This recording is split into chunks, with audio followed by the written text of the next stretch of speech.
Hi guys! For today's video, samahan niyo akong i-celebrate ang birthday ng mama ko. So today is Wednesday and then pupunta lang tayo sa Imus kasi bibili lang din kami ng cake para dun sa birthday ni mama.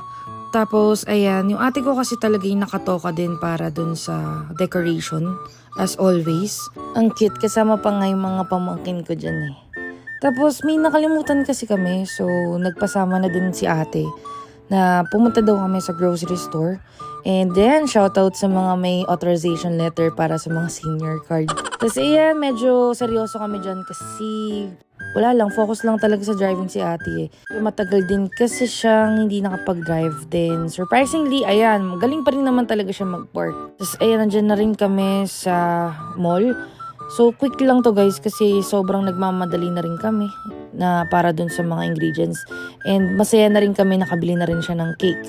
So, ayan, pauwi na kami. Tapos, magse-set up na rin kami ng mga food. Then, ayan, picture-picture muna kami dyan sa mama ko.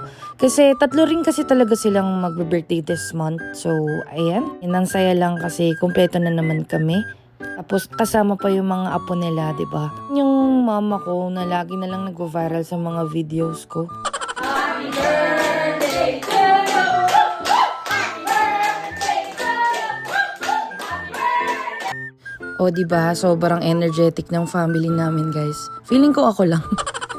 Tapos ayan, kumakain lang kami dyan, medyo magulo talaga. And kulitan na lang din sa mga kiddos. Sobrang tawa sila ng tawa dyan sa filter na yan. Kasi ngayon lang nila yan nakita, guys. Pati ako natatawa pa rin talaga. Tapos yan, guys, pauwi na rin kami ito. Nagpaalam na rin kami. And sana nagustuhan nyo to, guys. And yun lang.